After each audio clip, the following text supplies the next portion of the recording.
Certainly, as the sun rises from the east each and every day and sets in the west, we are here, as always, to bring you to kickstart your day in style. This is the Morning Cafe. My name is Fred Indimuli. How hot is the coffee where you are? And I'm usually Stanley Yerungita. Speak about hot and cold. It's quite cold this morning. It was actually drizzling tukiingia ndani ya studio, so it might be drizzling wherever you are. Talk to us and tell us. About 2047 is our SMS number. 0793267279 is our WhatsApp number. Tuambie umeamkaje? Umerusha duvet ama bado tuko katika hiyo hali ya making sure that you're as warm as possible. It's a Tuesday, and this morning, did you actually know that approximately 19,000 people die annually in Kenya due to air pollution? That is according to the World Health Organization. Wow, 19,000. Yes. 19,000. 19,000. And we'll be just trying to understand how can we reduce this number. Helped by Dr. Joachim Nyamari. He's an expert in environmental health, as well as a health committee member in Nairobi Air Quality Working Group, as well as Catherine Mugo, same member in the committee group, Nairobi Air Quality Working Group. Catherine Mugo will be helping us on that conversation. To State of the Nation? Yes, of course, the big headlines of the day, what's going on with the Gen Zs, what is the president doing, matters budget, appropriations and everything else. We'll be having this team of panelists, John Mutambo, former MP, Mwingi Central, Alex Mwathi, political analyst, the former woman representative, Migori, Pamela Odhiambo, and Jude Njomo, also a former MP, Kiambu Town. They will be helping us understand what exactly and how the budget process works, now that we've been told there are budget cuts. But then again, the president still signed the appropriations bill into law, which means the expenditures are still approved. So we'll be looking at that and a lot more on State of the Nation, but that is later on. Let's take a look at the headlines. On the dailies, on the Standard. Quite a lengthy headline. Patience runs thin on Ruto reform pledges. Wow. At least the Deputy President makes a comeback on the front pages regarding Gachagua. How we fled. That's the Daily Nation, at least a 3-word headline. It's much easier to read, more captivating. It captures your imagination, how we fled. And these are stories of how MPs fled when Gen Zs breached Parliament. And yes, the Deputy President still on the front page. Aha. Still on the front page of Taifa Leo, Gachagua atoroko nyumbani. Maneno inaendelea kuchemka slowly. Vodafone books 5 billion shilling loss from M-Pesa cash farm sale. Another long headline, but yes, matters business getting interesting there on the front page of the Business Daily. Why days are numbered for Ruto advisors. They've pictured them. They will be taking a look at who these advisors are later on. That is People Daily, finally on local dailies. Ministries starved of 244 billion budget cash. This is exactly what you're discussing. The budget cuts vis-a-vis the appropriations bill that is now law. That's in as far as Kenyan dailies are concerned. We cross the borders into Uganda. On the front page of the Daily Monitor matters oil. And now Kenya also now features on the headline, cheap eunuch oil flows into Kenya tax storm. They say Ugandans have been told not to expect reduced pump prices after the Nairobi government unexpectedly raised the bond fee at Vital Terminal, where Uganda National Oil Company is expected to offload its 90 million liters of fuel. Walidhani itakuwa cheaper. Yes. You know, initially, the brokers used to come from Kenya. Kenya imports this fuel, then exports to Uganda. Now they're importing directly, hoping it will be cheaper, then Kenya imposes a tax on the terminal, which belongs to Kenya. So nothing changes. A cheap eunuch oil flows into Kenya tax storm. Suspected ADF commander charged and remanded in the dock there. Another story making headlines in Uganda. This is a Tanzanian paper, Gazeti la Mwananchi. Will get back to New Vision in Uganda. But then tuangazie hii ama tuvuke. Malizana na Uganda kwanza. Malizana na Uganda kwanza. Aya ndio hiyo. Kibanja loans, court issues tough rules. And they also mention that bit of oil. Uganda protests new 148 billion. This should be Kenyan shillings or Ugandan? Ugandan money. That's Ugandan money. Mombasa oil terminal charges. Right. Now, this reignites the war between Kenya and Uganda, or in as far as oil importation is concerned. It's something that has been going on for a while. Remember when President Ruto initially came into power, this was one of the biggest problems he got into with the Ugandan government. It would look like it had been sorted out. Then 148 billion Ugandan money they have to pay now. Two interesting headlines still on the front page of New Vision. First off, on the top strip, Museveni forms another anti-corruption unit. He is really kicking on anti-corruption in that country. Ya imezidi bana. Bunge yote. Hadi DCI yao inakuja na DCI said now will be sitting in parliament. Mkivote niko hapo na nyinyi. Another interesting one, because we've always been hitting out at our president for saying that there are lions that are swimming. Apparently, they say Ugandan lions hit swimming record. No wonder that story has been put on the corner down there. What kind of story? Ruto alisema sea lions mkauchukua it figuratively. Let's cross into Bongo, Tanzania, and on the front page of the Citizen. Government sugar farms settle differences. Matters sugar making it to the front page. Tanzania has been suffering some high sugar prices for a while now. It's not a sweet story there. No. Yeah, it's not sugary at all. The government, through the Minister of State in the President's office, yesterday met with local sugar producers, with the two sides addressing 6 critical issues within the industry and outlining a way forward. Other headlines on the front page here: stage set for legal battle over TLS polls, and traders go on strike at key bus terminal as RC reassures them. All right, and on the front page of the Mwananchi, habari kuu pale, Mwabukusi sasa kuipasua TLS. Okay, nisaidia hapo sasa. Sema baadhi ya mawakili waibuka kumtetea, wataka rejeshwe. Yeye atinga mahakamani kupinga AG, anasema mkondo waliochukua sahihi na haki yake. Aliyechapishwa pale ni Boniface Mubahe. Okay. Lakini kuna habari ya mgomo pia Tanzania. Wanasema saa 5 mgomo wa machinga, simu 2000 DC alivyofukuzwa. Kwa takriban saa 5 jana, shughuli za uzalishaji mali katika kituo cha simu 2000 jijini Dar es Salaam zilisimama, huku wafanyabiashara wakifunga maduka na kugoma. Jitihada za mkuu wa wilaya na Ubongo Hassan Bobonko kutafuta ufumbulizi ziligonga mwamba baada ya kufukuzwa kwa mabango baadaye. Wameadopt. It is flowing nicely across the border from Kenya into Uganda. I thought ni wale walikuwa naambiwa sisi tuko sawa tu sisi. Sisi hatuwezi kumbe tunaweza. Let's come back to Nairobi and take a look at the traffic situation this morning. Things are looking pretty, but there's a bit of worry just before you get to the Pangani interchange, just after Mathare, you know. There's a Utalii drift, and you can already see just outside the Mathare gate, there's a snarl up there. I don't know, it must be an incident, because usually this should be past the Pangani interchange around this place. So that could be a problem for those using Thika Road this morning coming into town. Other places, Jogoo Road looking good. This is normal traffic on Jogoo Road, Makadara, City Stadium roundabout, nothing to worry about there. Once you get past, and even Landis Road, this is next to Machakos Bus Station, is looking green this morning, meaning traffic is not so bad on that section. Next to Marikiti, normal traffic there, and if you expand it, it even gets green. So as far as Jogoo Road, Landis Road, and Haile Selassie Avenue are concerned, it is good this morning. Mombasa Road 2 into town looking good, all the way from Mara Daima into town. And Ngong Road as well, from Junction Mall past Prestige Plaza to the City Mortuary roundabout, as well as Langata Road looking green all the way. Finally, let's take a look at Waiyaki Way, which is the other major tributary into town. Mbali, yes, this is Waiyaki Way. Nothing to report there, all the way past ABC Place, getting onto the Nairobi Expressway and into town.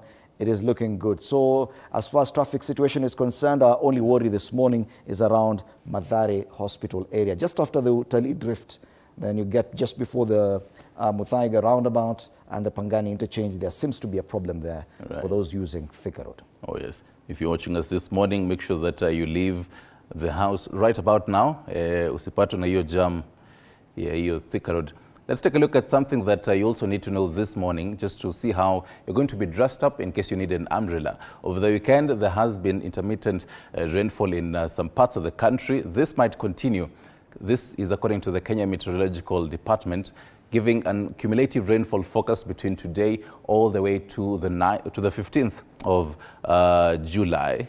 And let's focus on areas that, first of all, have rainfall above 100 millimeters.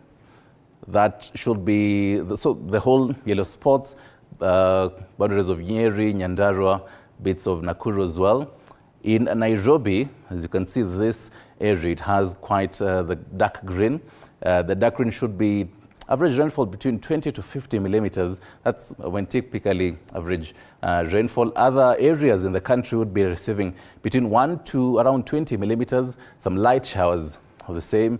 A third of the country seems to be getting less than a millimeter. There's counties like Isiolo, this should be Marsabit, Kinalodwar, and Kitui as well. Pia Taita Taveta would be getting less than a millimeter of rainfall. On to the other side of how maximum temperatures are going to be looking like from today, this entire week, until next week.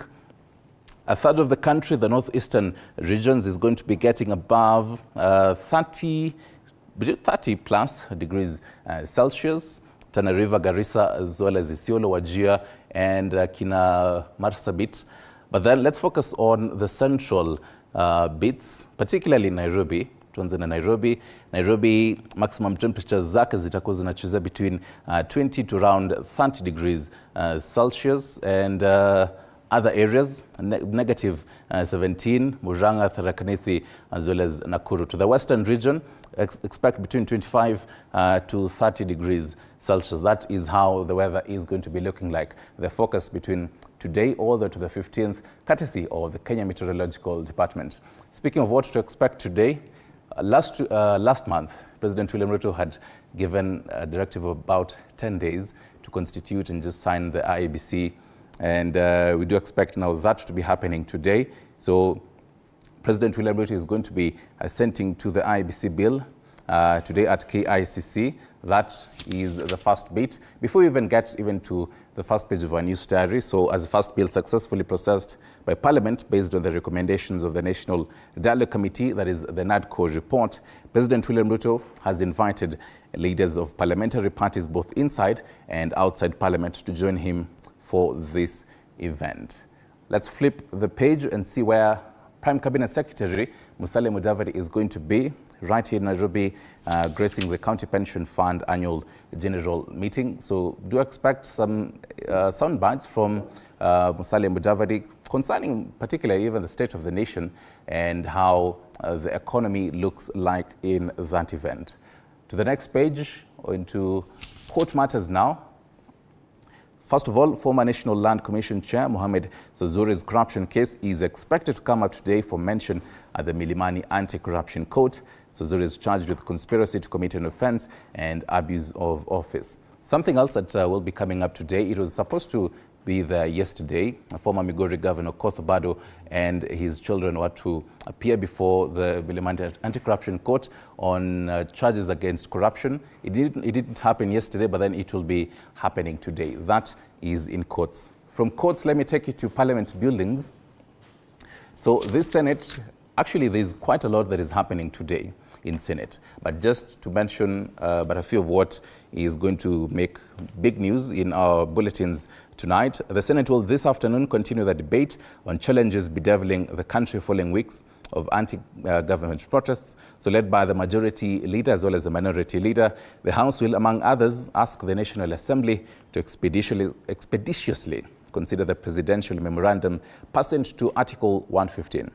They'll also call upon the police to cease abductions, also release those arrested in the protests, and ask the government to waive hospital bills for persons who have been injured during the demonstrations. Other particular bills to continue the second readings in the Senate this afternoon. Stick around for that. And finally, even into matters of sports, Kenya's Premier League champions Gor Mahia will be representing Kenya in the 2024 Sekafa Kagame Cup, set to kick off today. This will be happening in Tanzania. So to Kogalo, to represent vizuri sana mkiwa kwa Tanzania. Right now, though, let's take a look at Today in History. On this day, Egypt's High Court reaffirmed that its decision to dissolve parliament was final and binding. This followed a decision by then-President Mohamed Morsi to call parliament back into session, defying the court's earlier decision.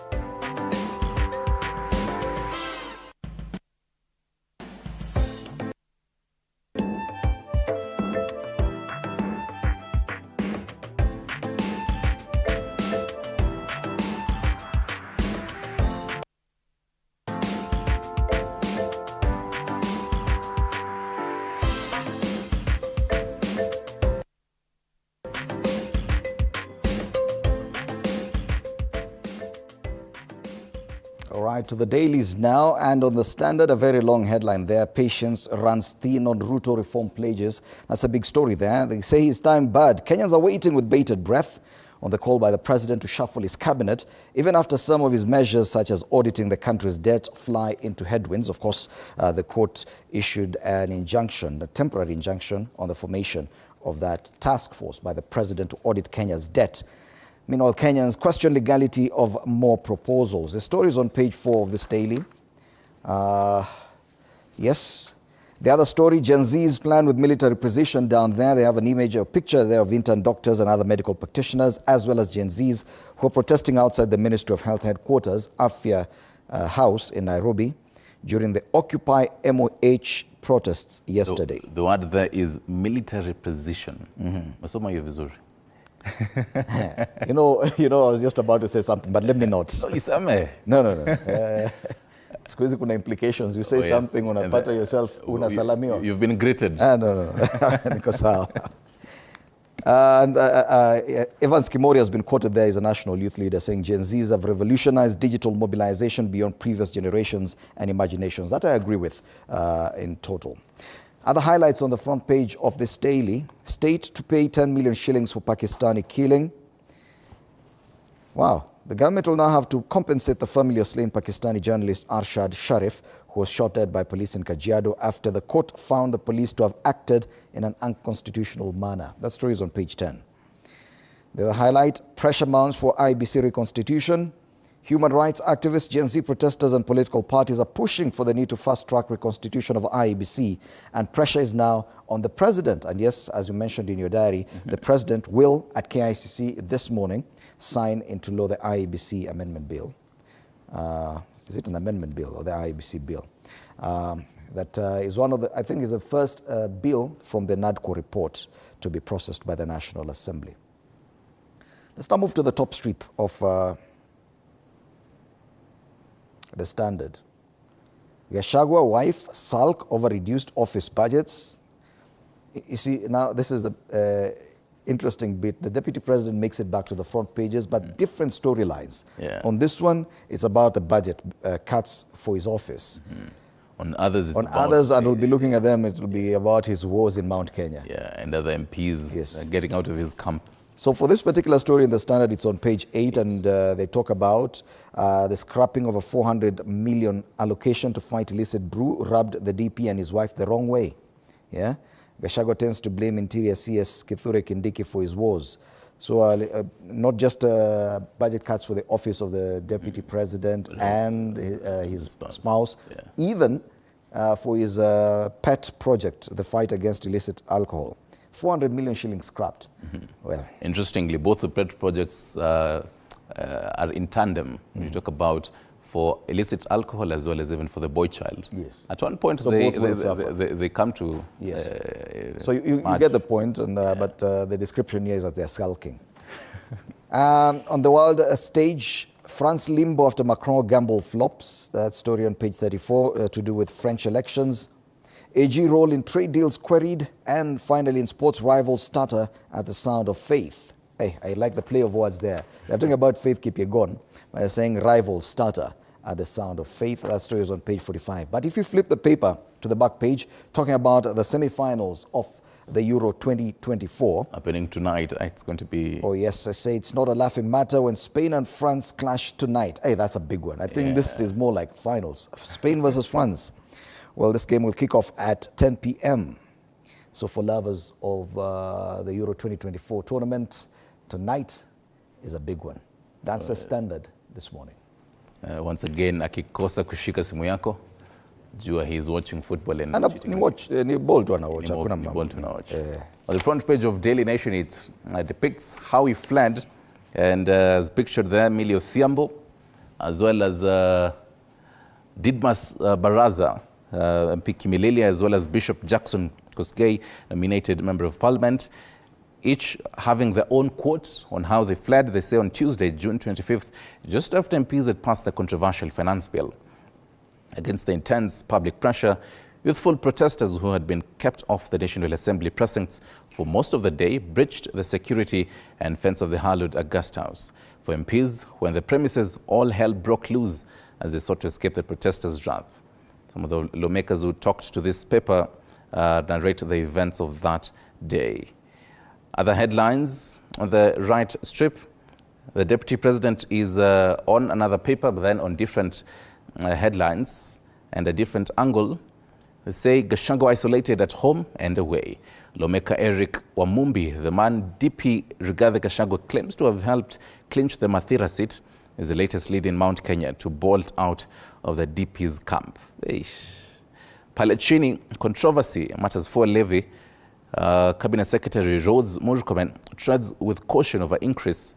So they say the ministry proposed that the levy be increased from 18 cash shillings per litre to 25 cash shillings per litre. But the proposal, if adopted, is set to increase pump prices to 196.84 cash shillings, that is, will be for super petrol, and 180 for diesel, respectively, basically, in Nairobi, prompting the government to take a cautionary stance, even as it remains keen on increasing the levy. More is on the back page. But then before you flip, Paliju, something I had mentioned that is going to be happening in courts today. They say the hearing of a graft case against former Migori Governor Okoth Obado and his children will begin this morning after it was adjourned yesterday, following a hitch over some documents to be used in case.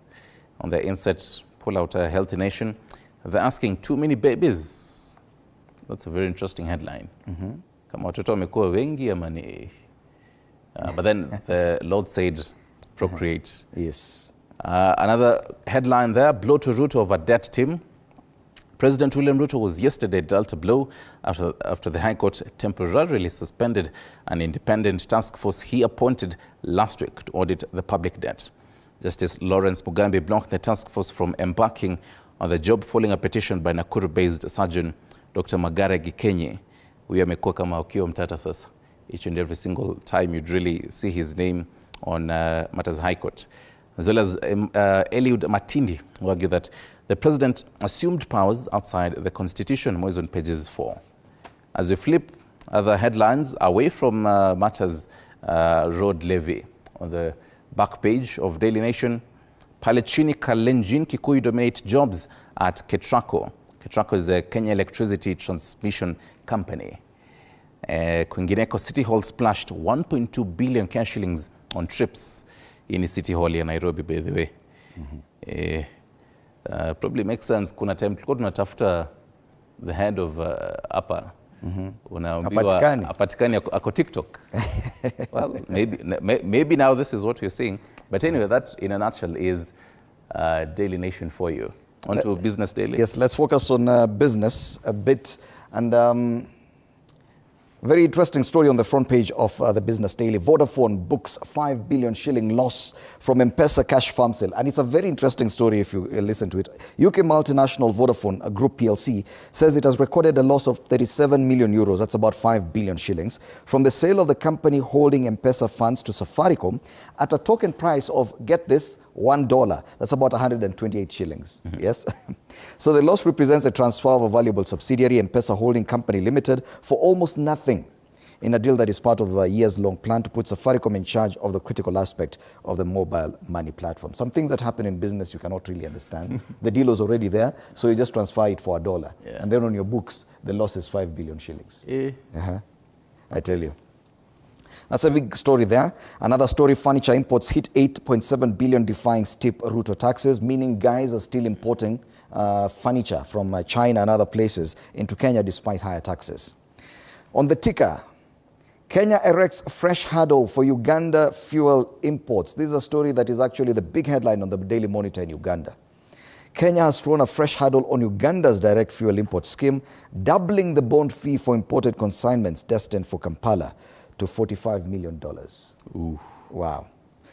Kenya imecheza rough hapo. While I am a Kenyan, but no wonder sometimes we are accused of just being rogue in this region. But in Angalio, these are guys who are actually protesting about high taxes. Anyway, let's see. KRA misses target by 276 billion on lower corporate profits. Very worrying given the kind of situation we are in. And listed insurance book 1.2 billion gain on new accounting rule. Meanwhile, shilling gain cuts Kenya's external debt by 926 billion shillings. That's a very much welcome headline. And that's the Business Daily today. Let's focus on the Taifa Leo. Tuanze na People Daily Kwanza. They've posted some state councillors, and they say the faces of these state councillors on the edge.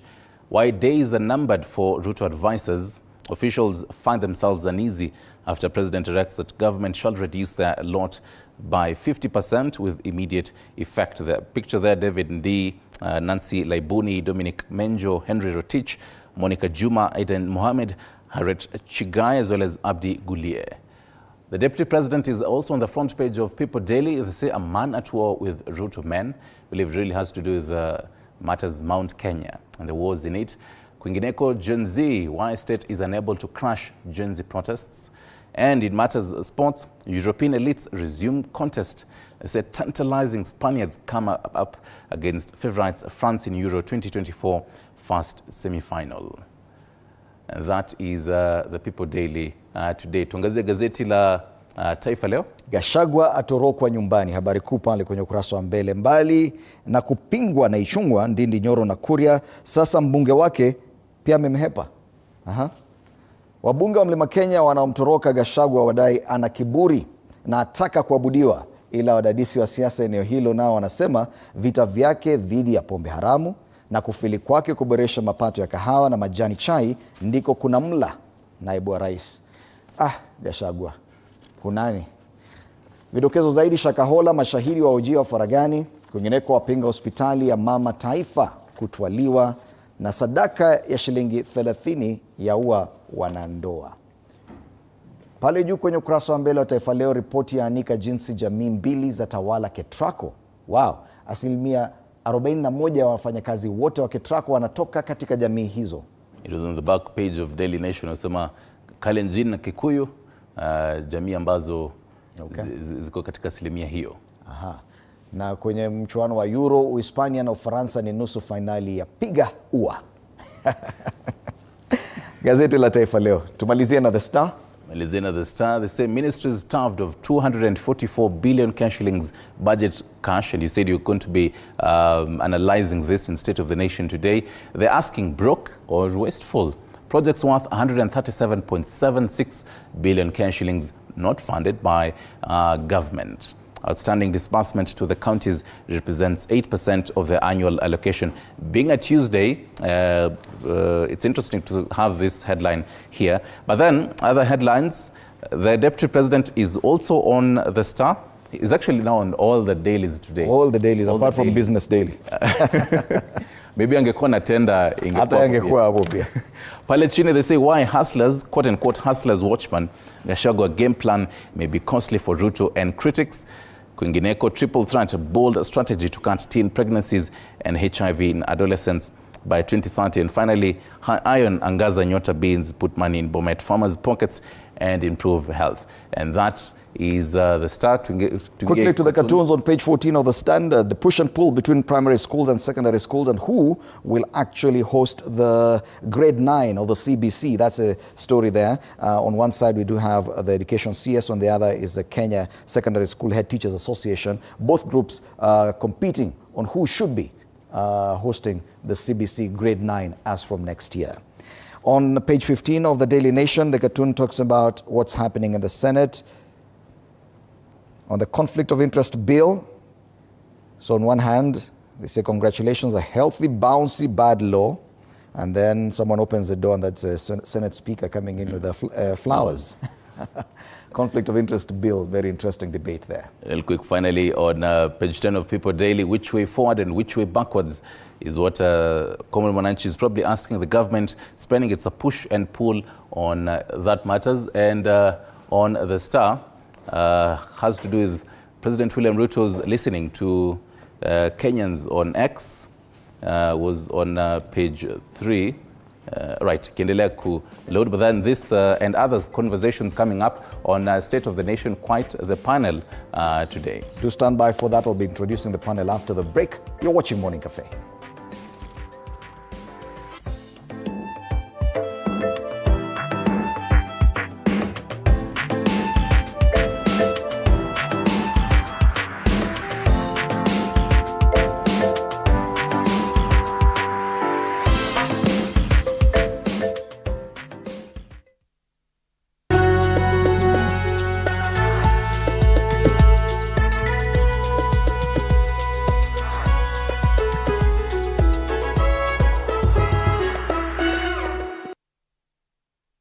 Kila kiongozi ana hadithi yake ya kipekee. Wazazi wangu walikuwa bit strict kwa sababu mamangu mwenyewe, mimi kutoka kuzaliwa sijailala nje. The white small one, huyo ana sniff gunpowder na risasi na bomb.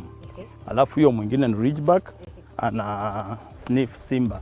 Even the employees knows that, so when in the boardroom is the chairman, the CEO, and the rest of. At what point are you a wife?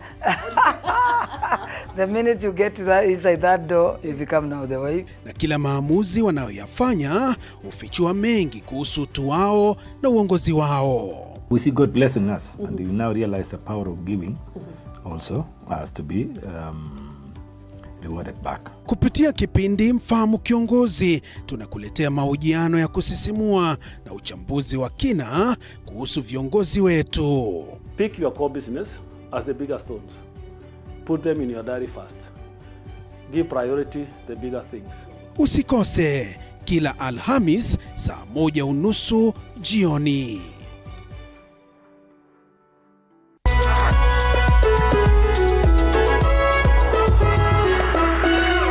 In a world where challenges are as common as opportunities, there are those who dare to defy the odds. They are the entrepreneurs. Entrepreneurship isn't just about starting a business, it's about embracing uncertainty, pushing boundaries, and turning dreams into reality. Hata ambao ni pesa ya kusave, wallahi.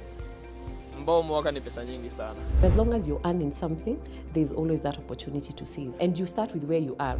The way we run the business is in a very unforgiving way, where every team member has to bring out their best. So, to all the dreamers, innovators, and risk takers out there, remember, being an entrepreneur isn't just a job, it's a way of life. Join the journey. Become an entrepreneur. The Grind, Mondays at 7:30 p.m.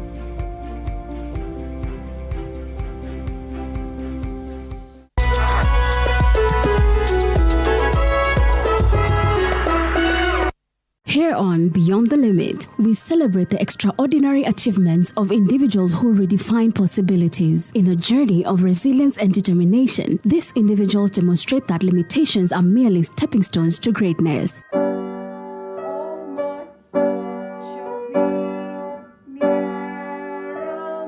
I'm Nancy Njoroge, a mother of 3. I have 2 girls and a boy who is Clinton and who is autistic. When my heart got healed, I decided to come out to be creating CP awareness, to let other people know that there is such a condition, and people that has it is not that they are witches. Together, let's go beyond the limit every Saturday at 8 p.m.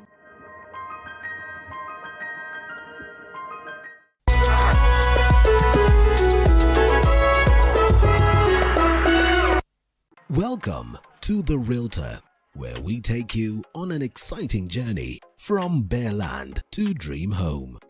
Step 1. Finding the perfect plot. We explore location, size, and potential. Next, construction begins. Witness the foundation being laid, walls rising, and rooms taking shape. Step 3. Electricity matters. We delve into wiring, switches, and smart home tech. Step 4. From paint choices to fixtures, it's all about aesthetics. Step 5. It's time to get the right furniture. Finally, the big day. Time to move in and create memories. Join us on the journey to making homes a reality on The Realtor, Tuesdays, 6:30.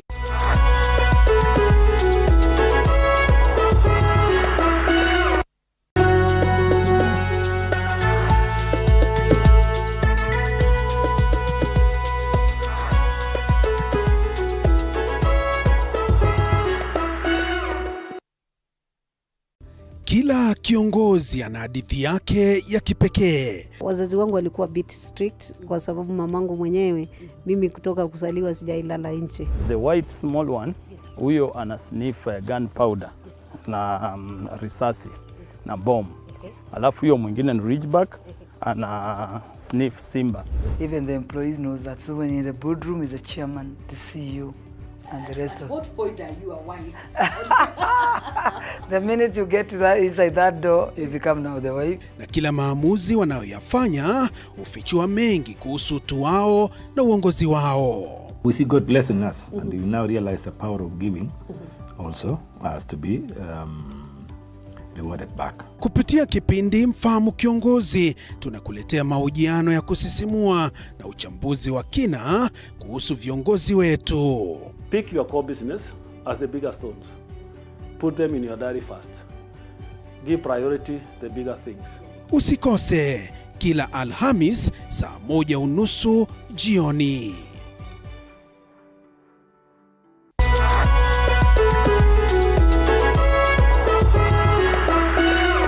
In a world where challenges are as common as opportunities, there are those who dare to defy the odds. They are the entrepreneurs. Entrepreneurship isn't just about starting a business, it's about embracing uncertainty, pushing boundaries, and turning dreams into reality. Hata ambao ni pesa ya kusave. Wallahi. Mbao mwaka ni pesa nyingi sana. As long as you're earning something, there's always that opportunity to save. And you start with where you are. The way we run the business is in a very unforgiving way, where every team member has to bring out their best. So, to all the dreamers, innovators, and risk takers out there, remember, being an entrepreneur isn't just a job, it's a way of life. Join the journey. Become an entrepreneur. The Grind, Mondays at 7:30 p.m.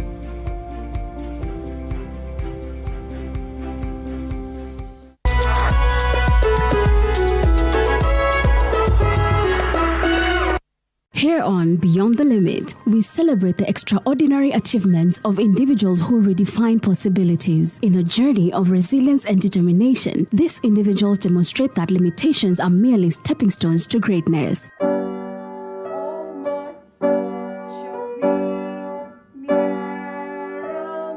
I'm Nancy Njoroge, a mother of 3. I have 2 girls and a boy who is Clinton and who is autistic. When my heart got healed, I decided to come out to be creating CP awareness, to let other people know that there is such a condition, and people that has it is not that they are witches. Together, let's go beyond the limit every Saturday at 8 p.m. Good morning. I'm just enjoying my cup of coffee right here on Morning Cafe. This is indeed the T47. My name is Fred Ndimuli. Karibu sana for the State of the Nation. Very interesting headlines today on the front page of the Daily Nation. How we fled, simply members of Parliament explaining how they made it out of the precincts of Parliament when protesters breached the perimeter wall. That's 2 weeks ago. That's on the front. Sorry for that. That's on the front page of the Daily Nation. On the front page of the Standard, patience runs thin on Ruto reform pledges. A lot of what the president has promised, and we'll be looking at that and how it should affect our economy going forward. This morning, we do expect the president to sign into law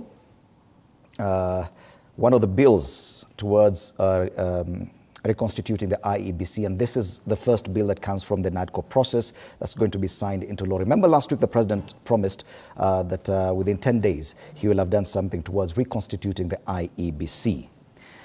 Another big story making it to the front pages, and this is interesting on all the front pages of our dailies. I'm talking about the Standard, the Daily Nation, People Daily, Taifa Leo, and also the Star. The Deputy President makes a comeback. Rigathi Gachagua on all the dailies, different talking points. On the front page of the Standard, they say Gachagua and wife sulk over reduced budgets. And on the front page of the Daily Nation, Gachagua isolated at home and away. Allow me to look at Gachagua atorokwa nyumbani. That's Taifa Leo. Gachagua, a man at war with Ruto men. And yes, on all those dailies. And why hustlers watchman Gachagua game plan may be costly for Ruto and critics. Those are just some of the headlines. Allow me now to introduce my panelists this morning. In studio, we are privileged to be having Alex Mwathi, political analyst. Karibu sana and good morning. Asante sana, and let me take the opportunity to say hello to your viewers and thank God for this morning. It's a beautiful, beautiful morning. Oh, yes, taken some pictures from my balcony, and they're beautiful. Oh, yes. They're beautiful. And probably more people should be taking pictures outside their windows to just see how beautiful it is. And to thank God even for the blessings of being alive once more. All right. Yeah, thank you. Jude Njomo, former MP Kiambu Town, also joins us. Karibu sana. Thank you very much. Good morning, viewers. We are happy to be here to start this day together, and we hope it's going to be a wonderful day ahead of a wonderful week. Okay. Thank you. Joining us via video link this morning, Pamela Odhiambo, former woman representative, Migori County. She's joining us all the way from Migori. Good morning, Pamela. Karibu sana TV47. Good morning, Fred, and good morning, colleagues and viewers. I hope to share a good day with Kenyans. And it is a bit cloudy and cold here in Migori, but we hope to enjoy it all the same. All right, asante sana. And finally, all the way in Uganda, Joe Mutambu, former MP Mwingi Central, joins us also via video link. Good morning, Bwana Mutambu. Karibu sana to this discussion. Good morning, Eddie. Good morning, team. Good morning, Kenya. It's good to be here where I am because there's one thing I'm enjoying. I'm enjoying peace. Uganda is very peaceful, and I'm very happy. And I wish the same could be in Kenya. All right. Although we are not at war, but we are at war at ourselves. So whatever is happening is not a good picture. Every time I go in the streets, those who know me here, they are asking me what is happening in Kenya. We all look at Kenya as a role model. Now, what are you doing? But I say sometimes democracy is expensive. Oh, yes. Even as we start, and this one will be brief, we could start with you, Bwana Mutambu. There's something happening between Kenya and Uganda in as far as the oil importation is concerned. It is the main story on the front page of the Daily Monitor this morning in Kampala, Uganda. Also, it's on the front page of the New Vision. And my director could help me with that but just by flipping it on the screen. The front page of the Daily Monitor. And it talks about how cheap UNOC oil flows into Kenya, tax storm. So Ugandans have been told not to expect reduced pump prices after the Nairobi government unexpectedly raised the bond fee at the Vital terminal where Uganda National Oil Company is expected to offload its 90 million litres of fuel. It features also on the front page of the Business Daily. Kenya erects fresh hurdle for Uganda fuel imports. And Bwana Mutambu, because you're in Uganda, I think it's only fair that we discuss this briefly before we come back to the local headlines. How are Ugandans taking this move by Kenya to increase the bond fee for the consignment destined for Kampala? And as far as oil is concerned, this discussion has been going on for almost a year, I think over a year now, the oil importation by Uganda and taking away the middlemen. If we go back, we know very well that Kenya has been importing oil to several countries, neighboring countries, the landlocked countries, most of them. Kenya has been exporting. And of recent days, there's been like a shift or a change of heart. Uganda wanting to import from Tanzania and also wanting to import directly through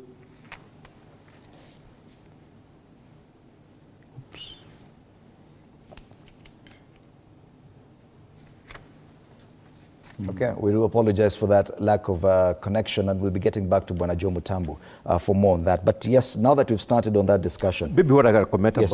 about that oil that goes through Mombasa to Uganda 2 or 3 years ago. Uganda stopped importing through Mombasa and started importing through Dar es Salaam for 2 reasons. There was our port of Mombasa was very inefficient. 2, it was also very, very expensive for Uganda to import through Kenya. Remember, when we announced that we have struck oil in Pokot, there was a proposal to do a pipeline from Uganda through Kenya to Mombasa, so that Uganda can export their crude oil through the pipeline, and Kenya can also export their oil through the same pipeline. But after negotiations, Uganda found it cheaper to go through Tanzania, and they were to build their pipeline there. Why? Because I think our negotiators do not have an appeal to our neighbors to make it very easy for them and make it good for Kenya, because it's going to be a long-term business. So they should make it so attractive so that we have already extended our port of Mombasa. We are building a port of Lamu. We are investing a lot of money in Lapset. And Lapset is a corridor to help us and our neighboring countries to export and import their products. Then why do we have a handle at the port or at a point of taxation to make it so difficult that we are going to lose our neighbors and they're going to import from our neighboring countries? I think we have the wrong concept. And we should study countries like Dubai, which have made their capitals to attract people to come to them and do business from their capitals. Okay. We should make Nairobi and Mombasa to be so attractive to our neighbors so that it will be preferred country to do business. But there's always the argument, Bwana Mwathi, between foreign relations and good neighborliness and business. And as far as business is concerned, profit is king. It's true, profit is key, but the higher the amount of revenue you make, you can make the same profit to an extent. If you look at the long-term benefits of doing certain things, then it becomes better. If our systems were working to Ugandans' advantage, if the Ugandans were able to sit down and do their calculation and find that it was profitable for them to import fuel from Kenya without having to do it directly, we will not be having this conversation. But just like we are doing in our country, in terms of looking very short-term economic planning, so that you want to instead of milking the cow, you want to cut the udder, and take it home and you'll be milking it in the house. And you know it will dry. We don't think about that. That's a long term. To an extent that when Uganda started clamoring for whole issue of taxes and all that, they need somebody needed to have sat back and said, hey, hold on, what are they complaining about? Maybe they could increase their volumes, meaning that if you have lower tax, they will be able to make more money. But if you're taxing Kenyans, I think it's about 80 shillings per litre today for petrol as tax, and you want to tax everybody else at a similar levels, then it becomes not beneficial to us as a country. Okay. It should be such that you're comfortable and they're comfortable. And that's how we do in business. You have a negotiated price that allows you some margins, and sometimes your margins, you allow a drop in your margins if the volumes go up. Okay. Pamela Odhiambo, allow me to bring you into this conversation, and I would want you to comment on the issue of neighborliness and the fact that this administration has been criticized of not necessarily being keen on encouraging better relations between us and our neighbors, and I'm talking about Tanzania and Uganda in this matter. Do you agree with that criticism?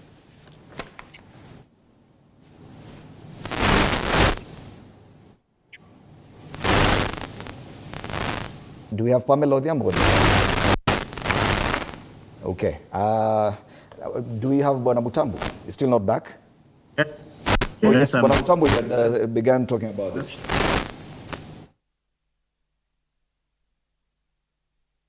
Can you hear me? You go on.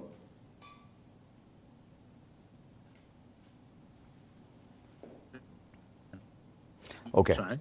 We'll come back to Bwana Mutambo and that conversation, but I want us now to come back home and discuss what's happening with the politics around the deputy president before we come talk about the budget-making process.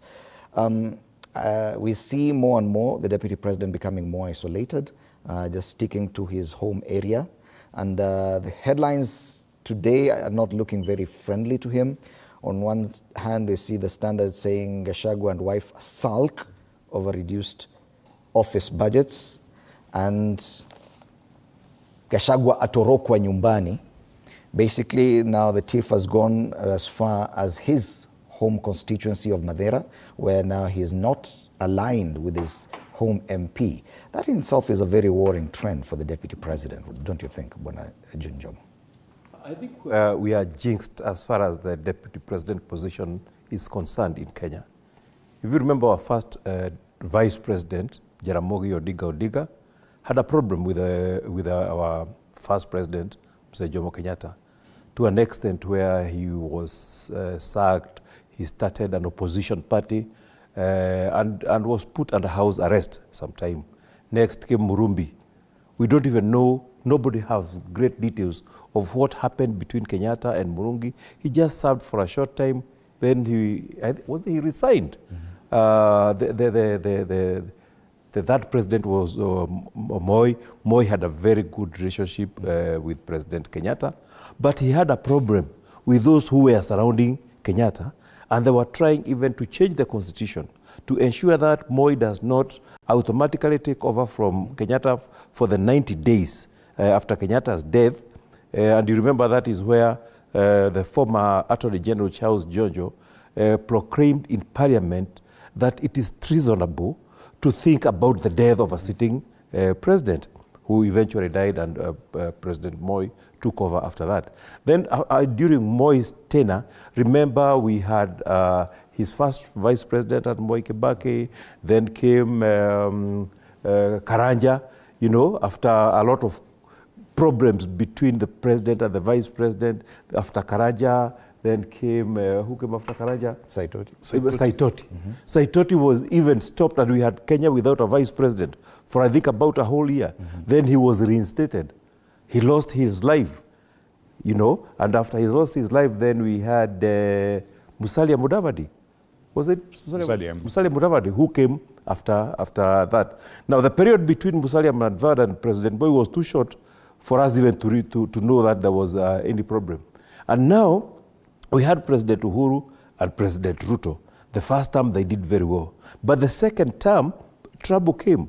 And the same thing that is happening to Deputy President Gachagua happened between President Uhuru and Ruto. There was a time that as an elected member of parliament, by being associated with Ruto, it was automatic that you're not supporting President Uhuru. Do you think that's what is happening now, that no one wants to be associated with the deputy president? The deputy president, as you know, became the deputy president after only serving one term in parliament. So he lacked that political experience. And I was not a member of the Kenya Kwanza coalition, so I do not understand what were the parameters that were considered to make him a front runner for the deputy president, because I would have expected that political experience and political clout.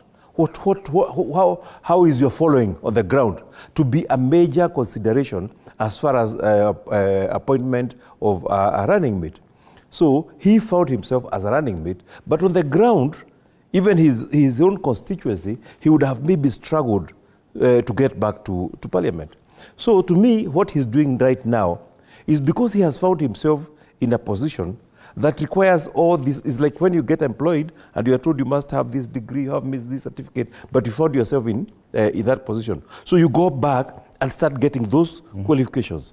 So if I were the deputy president, I would be doing what he's doing. I must go back to the ground and I must have a strong following behind me who are going to support me, so that if people start fighting me from up there, they know that they are losing my ground. Yet you still have to do your job as the principal assistant. Yes, you have to do that. We are still in a crisis as a country. There's a lot happening right now. We've seen the president coming out to address the nation on a number of occasions, but the deputy president was not by his side, and that was telling to a huge extent. My first comment is that, Fred, it's my belief that the political class in this nation, whether the government, the Kenya Kwanza, or the opposition, are not understanding the situation we are in. They are not understanding. And they are assuming that because they have experienced to having revolts and demos and this kind of situation, that this is the same as in the past, where these young people will revolt over a period of time and then be negotiated with, be rewarded, and shut up. Pacified. Pacified, yeah, that's the right word. They'll be pacified. And that's the issue. So that they are not focusing on the danger that they behold.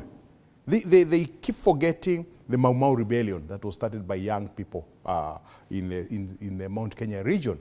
Dedan Kimathi, Field Marshal Mwariama, all those were young, were Gen Zs for information. They are not field marshals in the sense of somebody who had been in a war for many years. These were 28, I think Dedan Kimathi was hanged when he was hardly 32 years old. They don't realize that young people, when they do it, they don't stop.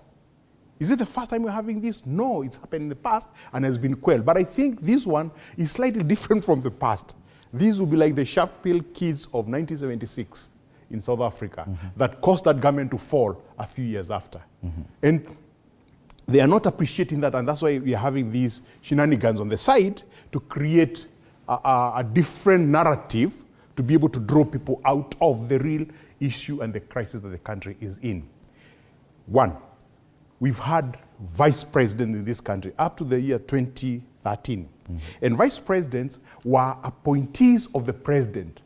So when Jaramogi went against Kenyatta, or wanted to challenge Kenyatta in terms of the powers that be, he was kicked out because he was an appointee of the president. To an extent, your role is not defined by yourself. Your role is defined by the president. So how do you start now clamoring to be able to have other roles that the president have not given you? And this has happened up to 2013 when we had the new constitution. In the first 2 terms of the new constitution, the people that were there got it right, because Uhuru Kenyatta came with his TNA, William Ruto came with his URP, and the two negotiated on the table and agreed that you become the president, I'll be the deputy president, but it's a 50-50 government. It's a kind of a coalition government, a 50-50 government. So when they went into office, the role of the deputy president was not only as a role of the deputy president, but he was also a leader of 50% of the government. Now, and that's why Ruto had the clamor, the clout, the what have you, to be able to flex his muscle. And you saw in the second term, him almost pretending to walk away from the president. I use that deliberately, pretending, because I do not believe that they disagree that much. Jude may disagree with me, all the politicians may disagree with me. As a student of history, they didn't. Because we see that in the Greek history, where if you wanted to look like, to rule people well, you disagreed intentionally with your deputy or the people that are around you, so that you can be able to muscle people on both sides and create a propaganda in between, so that people don't realize what you're doing, if you're doing something wrong on them. When it came to 2022, Ruto, being a strategic politician, he knew he didn't want somebody who will be equal. He knew he didn't want a partner. What do they call it? A principal. He wanted somebody to be his assistant, more so of a PA. It's defined in the Constitution, and you can go on the Constitution and define what a deputy president is, but he wanted a PA. So what happened? He ensured that towards the tail end of selecting the deputy president, it wasn't a party function. It wasn't a collective function. It was his function at his house in Karen. And he had a choice. He had a choice of Waiguru. He had a choice of Linturi. He had a choice of Gachagua. He had a choice of Kindiki. And on the last day, if you remember, he remained with 2. And he tossed a coin. And heads fell on Gachagua. So Gachagua is a selection of the president. Now, to pretend now to be able to be powerful, you are lying to yourself. Because all the powers that you have been handed over to you. And that's our problem today. Okay. Do we have any other of the panelists on the line? Okay. Pamela Odhiambo, I understand you're with us. Sorry for the disconnection earlier. Now we're discussing about the wars that the Deputy President is facing. And at a time when the country is in a crisis like the one that we are facing now, the unity within government is paramount towards ensuring that the country gets out of this crisis and moves forward. We're not seeing that. But more and more we are seeing, and if I may go by the headline on the front page of the Standard, that the Deputy President and his wife are sulking over reduced budget cuts. And it would appear that the environment around the Deputy President is getting more and more uncomfortable for him.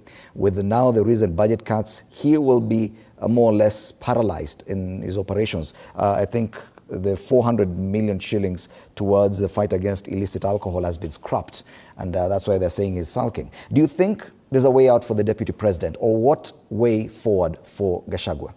Pamela.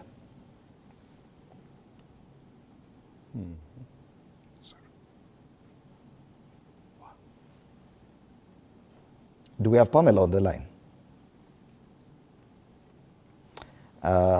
Unfortunately, today we're experiencing quite some problems. But Jude, going forward, do you see a way out for the Deputy President? Is there a possibility that he could recover from this? I think I look at it a little bit different from Bwana Alex when it comes to the conflict between the two heads. I don't think it is being used as a sideshow. Because if you remember, these conflicts came in even before the Gen Z demonstrations came into play. To me, I was looking at it more like a diversion from what was ongoing during that political season. If you remember, the Deputy President himself have been had to campaign for 1 man, 1 shilling, 1 man, 1 vote, 1 shilling, because remember, one of the ways of getting that equalization of fund is through having an IEBC in place, so that the first task the IEBC is supposed to do is to do the delimitation of constituencies, because there are constituencies right now which are far, far beyond the threshold that the Constitution has put for delimitation. So to me, that was a diversion, so that we don't claim for IEBC. IEBC should not come and it should not be able to do its duties. Thus, those constituencies will remain overpopulated. So this is not a solution, a problem that we are going to get a solution in 2 or 3 days. It's going to take long. And unfortunately, gone are the days when the president would wake up and sack the Deputy President. And the Deputy President knows that he has those rights and he wants to make his ground. But for the sake of country, I think the time has come when our leaders have to put their heads together and think of how are we going to, because the problem we are having, the problem that is being addressed by our youth is a very pertinent problem that needs to be addressed. And it goes into an economic empowerment of our youth. It goes into economic transformation of our nation. The way policies have been made in the past, they do not focus on what is going to help our country to move forward, to move to the next economic level.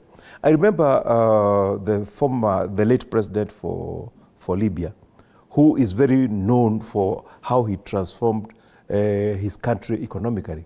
I remember one of the things he did was to build a river across his country so that people can be able to do irrigation, can be able to do farming while in their country, which is virtually a desert. And that really helped. We must also think in that direction. We import a lot of rice, we import a lot of wheat, we import a lot of maize. We don't want people to come here and do rocket science. We have a fertile country. How can our country help us to be food sufficient so that we stop importing food? Once we stop importing food, we will have saved on our foreign currency. Yes. Our shilling is going to be strong. When our shilling is strong, and the fuel prices will go down, and that is how we start moving our country. I'm more concerned about the political implications of where we are right now. And for the Deputy President, with a reduced budget and with increasing isolation, I'm told that Pamela Odhiambo is now joining us on phone. Pamela, can you hear us? Yes, yes. Yes, we're focusing on the Deputy President and what his woes, whatever he's facing right now. The challenges, one about the reduced budgets, but that may not necessarily have anything to do with him, but the prevailing economic situation. So the 400 shillings that was set aside for his fight against alcohol abuse has been scrapped.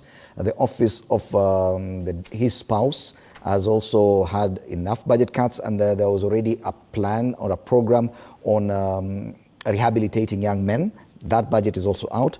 Now, more and more MPs from that region are staying away from him, and the latest is his own MP from Madeira. And we're looking at the political implication for the Deputy President. Do you think he can still survive that kind of fire going forward?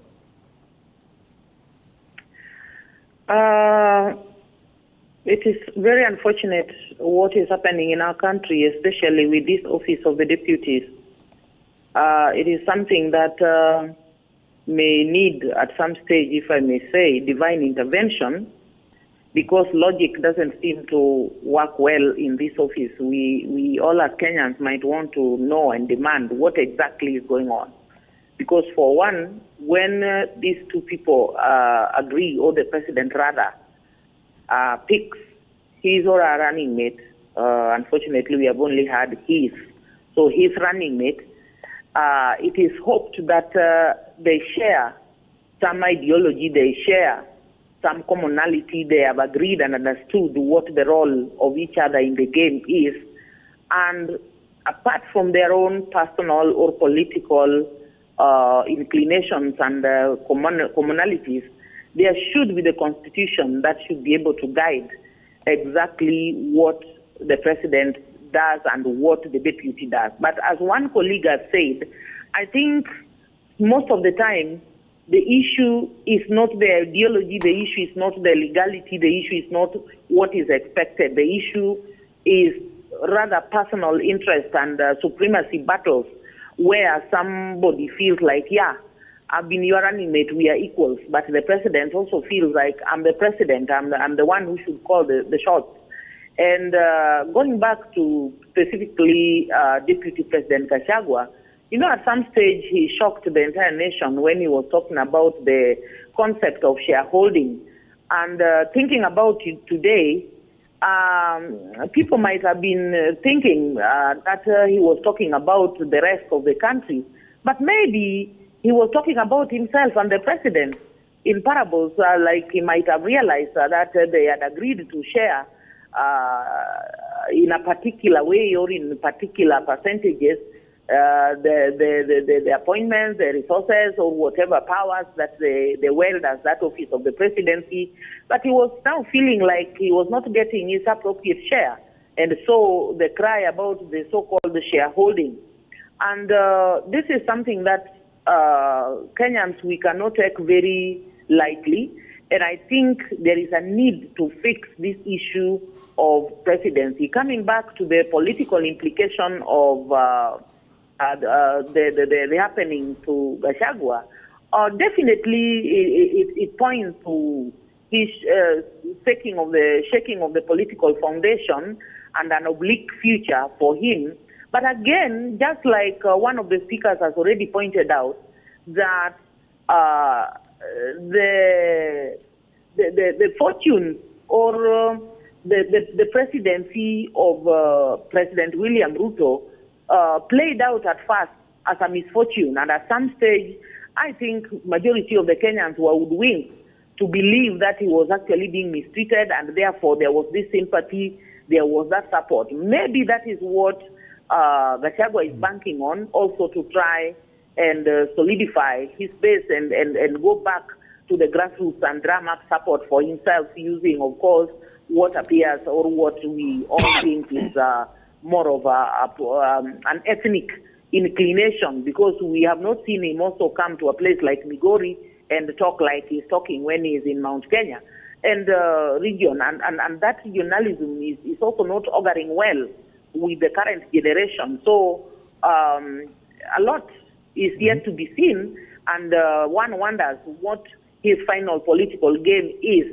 However, on the issue of the sulking about the cuts, I think it has been clear in the past few weeks that Kenyans have been crying about the hefty budget, the hefty taxes, and as a response to this, the president has said, okay, we are withdrawing this tax or the bill that was bringing in all these taxations and that budget as well, and we have to cut this. Of course, we couldn't do away with the finance bill without affecting the budget.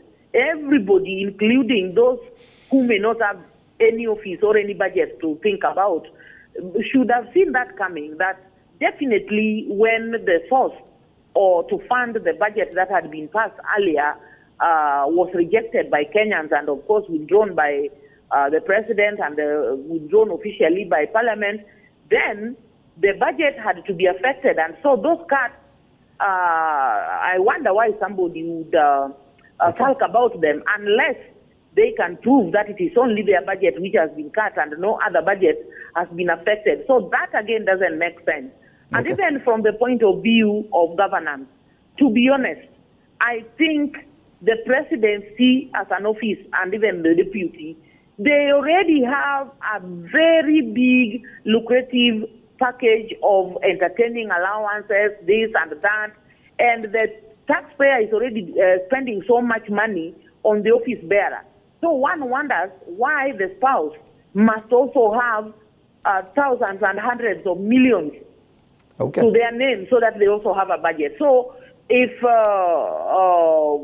Deputy President Gachagua and his wife believe that they are also part of the government's excesses that the Kenyans, especially led by Gen Z, have been complaining about, that has resulted into these reductions, then I think they need to rethink that sulking and those utterances. But running away from him, everybody, whatever is happening between the two, might feel like identifying with him at the moment may cost them their seats.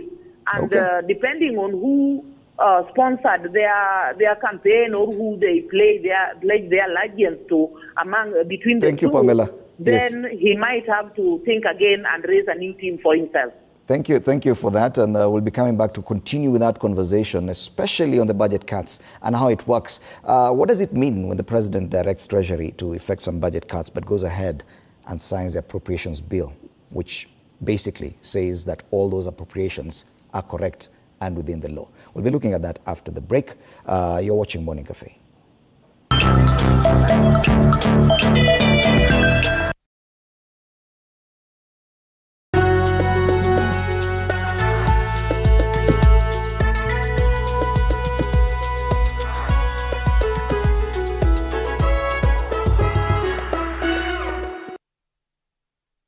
Kila kiongozi ana hadithi yake ya kipekee. Wazazi wangu walikuwa bit strict kwa sababu mamangu mwenyewe, mimi kutoka kuzaliwa sijailala nje. The white small one, huyo ana sniff gunpowder na risasi na bomb.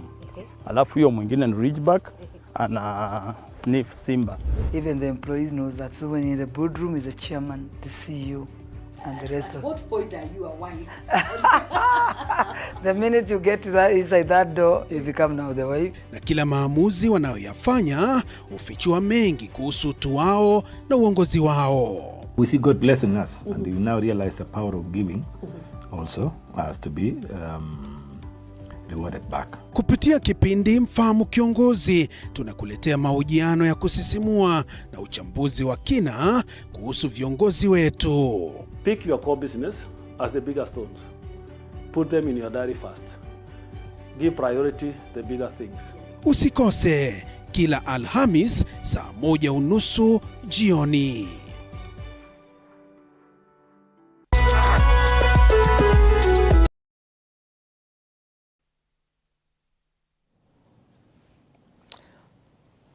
Welcome back. You're watching Morning Cafe on TV47. We continue with this discussion here. I'm still in studio with June Jomo and Alex Mwathi, and joining us via phone is former Migori woman representative Pamela Odhiambo. Now I want to take a look at the budget-making process. And with the crisis that we've been facing, Bwana Mwathi, of course, the president has come out and appeared to give a lot of concessions to the demands by the protesters. And among those is what he calls proposed budget cuts, so that whatever amount was to be raised through the Finance Bill 2024 would be able to account for it. Of course, he said that he would still need to borrow. But within that same week, he went ahead and signed the Appropriations Bill into law, meaning that all these proposals into the budget, basically how the money was to be spent, is still part of our laws. How genuine are these concessions by the president, Bwana Mwathi? One is allowed to question the genuineness of those promises based on the tutatenga, tutapanga, tuta previous conversations, that promises were made, not fulfilled. So people have reached a point where they are no longer trusting whatever has happened. But we must also appreciate reality, that the appropriation bill was done before, around, I think, a day before we had the big hit up. The bill was done then. And for the government to continue running, you need law to be able to have the funds, and the signing of that has to do with that. Now, you need Parliament to go back and make effect of the promises that he has done, meaning that it's possible that you can hold back those expenses for those until Parliament again meets again and is able to change the law so that these expenses can be removed from that. It's a matter of trusting that in the meantime, before the Parliament is back, keyword. The keyword is trusting that before Parliament goes back, that these funds that are in the appropriation bill will not be released to those specific offices. And you, as a Kenyans, we have no option but to wait for that, to see that that happens. Okay, but Bwana Mutambo, I understand we have Bwana Mutambo now. Bwana Mutambo, can you hear us? Yes, I can, and apologies. I think net is not disturbing. Yes, I'm talking about yes, I can hear you. the budget-making process, where on one hand the president directs Treasury to effect some budget cuts, but the appropriations bill has already been approved and it's now law. There is a gap there, that this spending could still continue if at all there was money, either through borrowing or any other way, until and unless Parliament gets to a point, probably through a supplementary budget, for them to correct and ensure that the budget cuts are taken into account in this budget. Isn't that the process of budget making?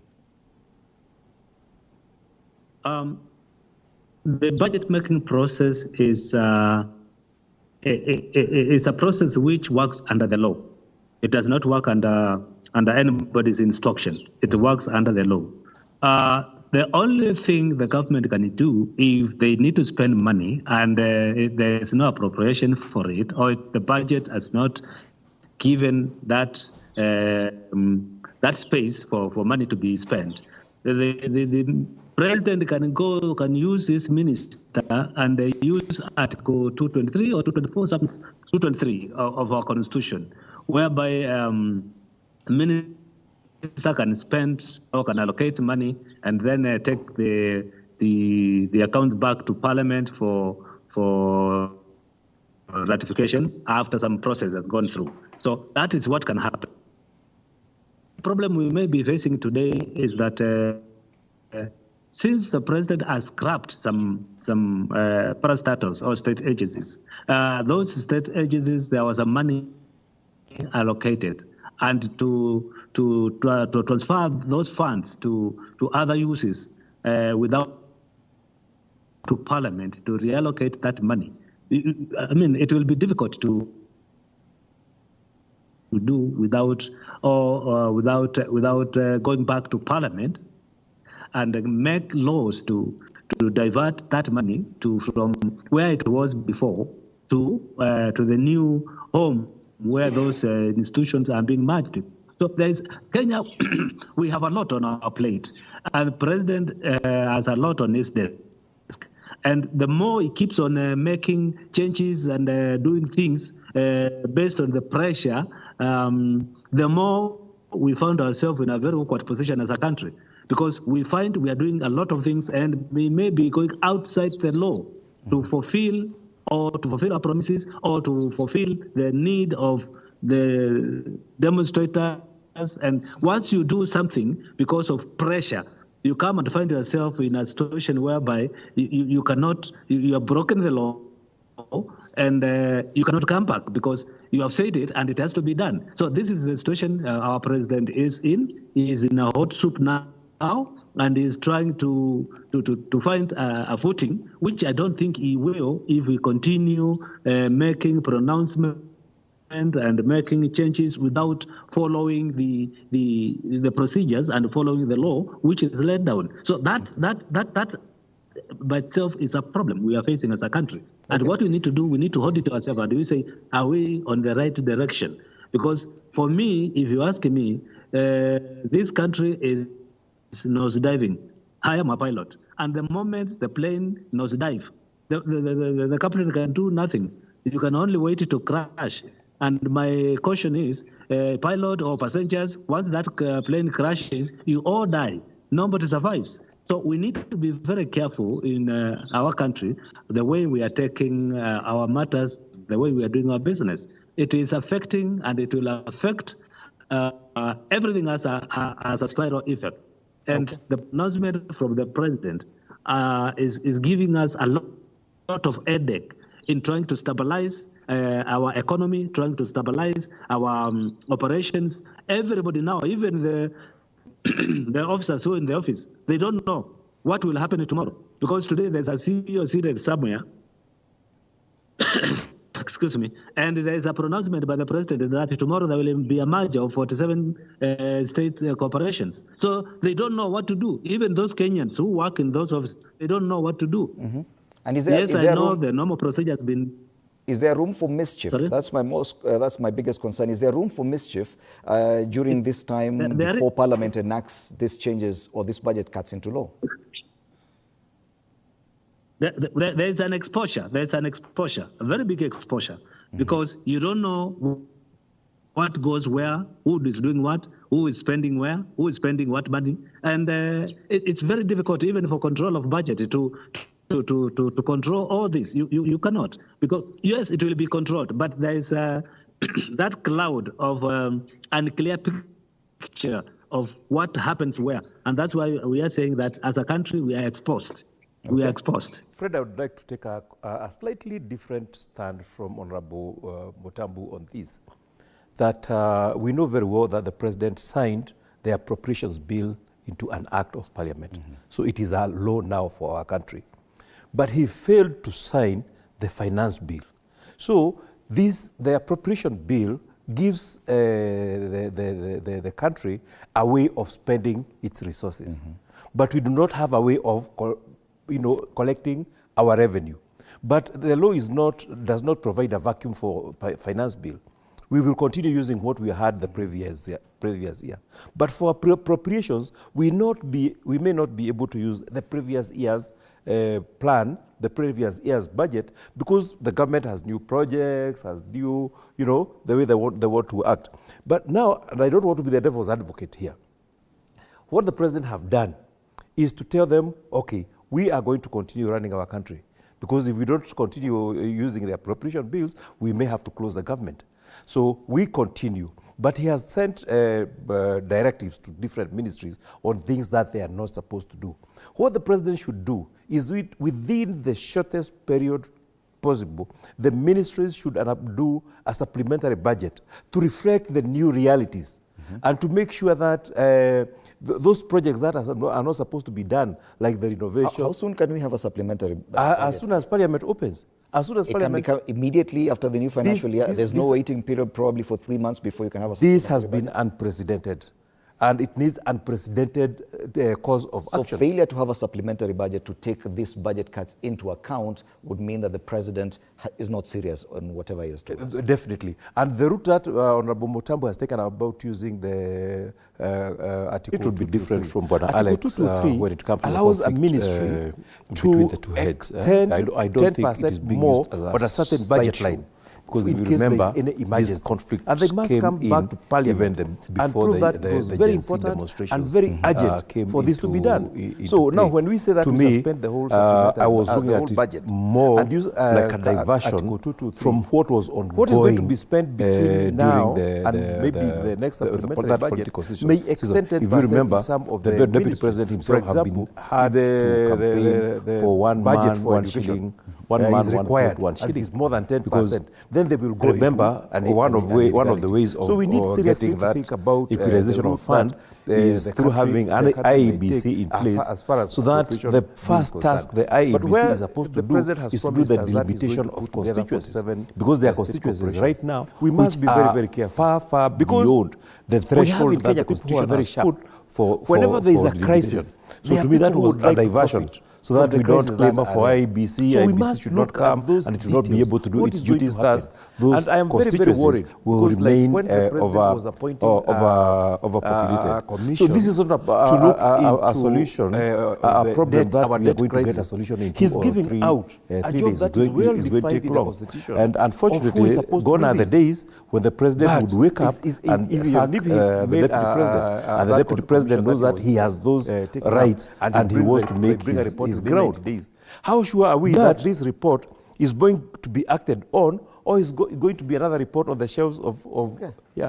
Also remember, the problem that is being addressed by our youth is a very pertinent problem that needs to be addressed.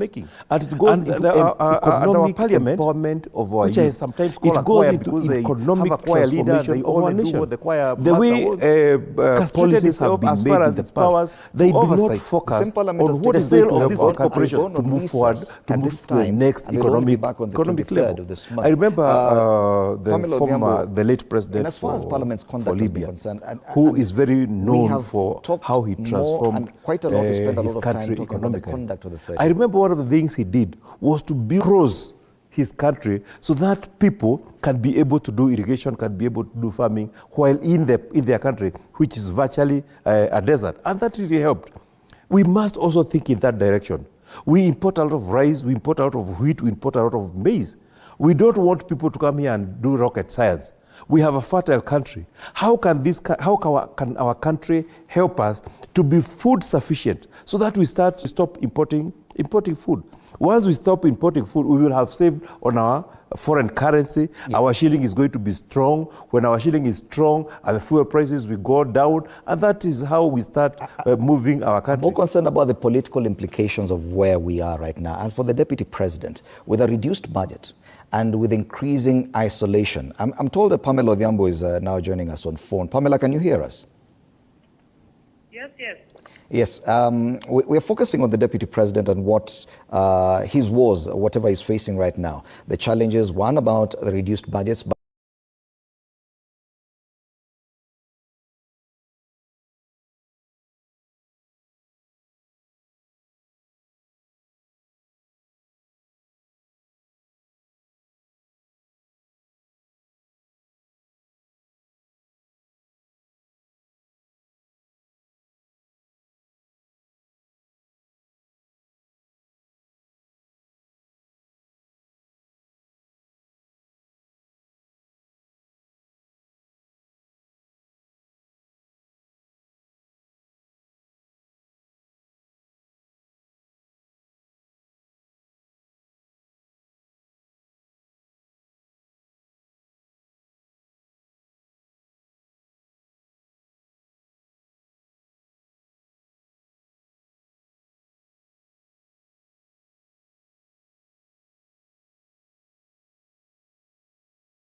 most of the other items that he's proposed in terms of changes, they require ratification by Parliament. Or more, not ratification really, it's more of a discussion, because you have to imagine that it's an independent body to be able to discuss those and agree with him and come with resolutions as to how to take it forward. So that's critical for us to understand, that a lot of those will only require Parliament to be in session. And I'm agreeing with the member, and I think Jude also alluded to that in times like this, there's a need for people to do extraordinary things, that you don't go and rest in the middle of war. That's the time you need to sit back. And sometimes I appreciate, I've been thinking about it, I appreciate the reason why they wanted to go on recess. Because remember the anger and the negative tones that were coming out of the people, the masses that were demonstrating, the Gen Zs and the Gen Z pretenders who had joined them to go and cause mayhem. That they needed to create space for them. Because sometimes you have to create space, but then they should come back before even the 23rd of that, so that they can be able to discuss those things that have been proposed with the president to make effect of them. Remember, you asked the question, a provision bill is already signed. Yes, all those other items are there. But the removal of the budgets for the First Lady, for whoever, is now on the president's word. But it needs to go back to Parliament so that it can actually be scraped from the reviewed in the actual documents. So it's true, there is a need for the legislature to be able to take their position and go back and discuss these matters. Okay. Bwana Mutambu, on the conduct of the National Assembly, and I know I keep asking this question, do you think that, who can we hold accountable here? Is it the Speaker? We've seen previous speakers actually recall Parliament from recess, even the long recess in December, and say, fine, you can't go for Christmas holiday, you'll stay back just to move a bill forward to the next level. You've been a member of Parliament. What do you think the Speaker should have done in this case? Before I talk about the Speaker, what he should have done, the subject we are discussing is very, very fundamental. The issue of budget making process. Give me a minute. Yes, we read our budget, 2020, 2024, 2025 budget. And as we all know, budget is just a proposal. They propose. And it's a projection. We project. So the budget projected that we are going to collect some money from eco-tax, for example. And that money would be used for XYZ. Now, here's my question, and this is what I beg to ask. Is our budget, which was read by the minister, still valid today? Even though it's going through the process of discussion in Parliament, but is it a viable budget based on the finance bill has been now, according to the words of the president, be returned back to be redrafted? And that finance, the projection of the budget was based on what the finance bill was proposing to do. Now we don't have that law. How will the budget be achieved? Because whatever they wanted to collect was based on the projection from the finance bill. That's a big question which we need to discuss as a country and ask ourselves. Yes, President, you have returned this bill. What happens with the budget? Are we going to? I know there's no vacuum in law. We are going to use the previous act, finance bill or finance act to collect. But there are some parameters which are not in that finance act, which were in this finance act, and that is how the budget was projected. So I'm having some issues on how to move forward as a country with all these hulabaloo, going back, bringing bill, doing this, then coming back to Parliament. And I said it, and I don't know, maybe people will hate me for saying this. Do we really have members of parliament who care about this country, or they care about themselves and their masters? This is a question. Even the speaker, who is speaker answering to? Is he answering to Kenyans, or is he answering to President Ruto because he kept him there? Those are the questions we should be asking ourselves, and that is where we are having a problem, because we do not have members of parliament, because the leader of majority, leader of minority can move the speaker, and the speaker can call Parliament at any time to discuss important issues of our nation. But is he doing so? No, they are all scared because they don't know what the president will say. They are scared of two things. On the right hand, they are scared of their master, who is the president. On the other hand, they are scared of Gen Z. So I also pity them actually, because they don't know where to go. They don't know what to do, because they don't know whether they come to the parliament and start doing funny things. Then the Gen Z, they come on pursuit. Okay. They don't know if somebody comes and opposes or says something which the president is not about it, he will be whipped. So there's that quagmire which surrounds our parliament, and it is something which is not healthy for our nation. I am very, very, very scared on the way forward from today. Things are supposed to be done the way they are supposed to be done. But are we doing them that way? The answer is no. So that's a challenge by itself to our nation. It's a challenge. And that situation that Bwana Mutambo has painted then leaves a huge burden on just one person, the president. Mm-hmm. There are so many institutions that should be working together during times of crisis. But it would appear that we've left everything to one person. Is the president talking to the protesters, meeting their demands, making newer promises and everything else. His deputies are away, parliamentarians are on recess, the judiciary is quiet on this matter. Don't you think that in itself could end up aggravating the kind of crisis we face? I don't think this, I think this is happening because people are not following the law. If you follow the law, each institution has given its own powers. Like Alex has said, Parliament is in recess. It's like a military going on recess when there's a threat of war, or when there's a fire department running away or going for leave during a dangerous period. But the only difference of going to recess this time is that they did not go to recess. They ran to recess. Some were taken to recess in ambulances, hiding, because they could not face the public.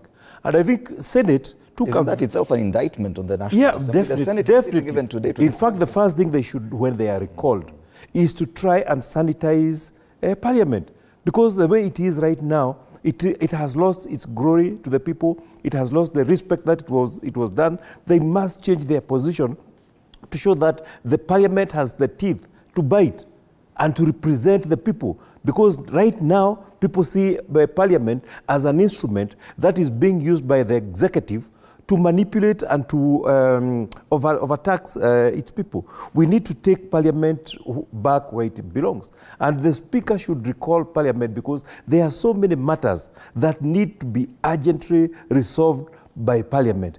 There are so many reports that they need to go through and make rules upon them. Among them is what we have said about the state corporations that are being incorporated.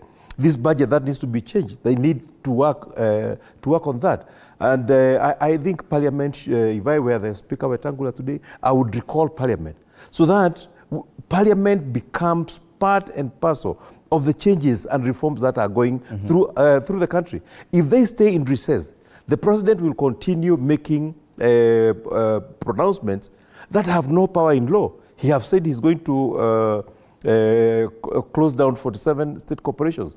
Like Alex have said, he has no powers to do that. He can only request Parliament to do that, so that they can change the law, so that if a certain parastatal will be shelved and becomes a department of a certain ministry, then they do the law to do that. We need Parliament to be back.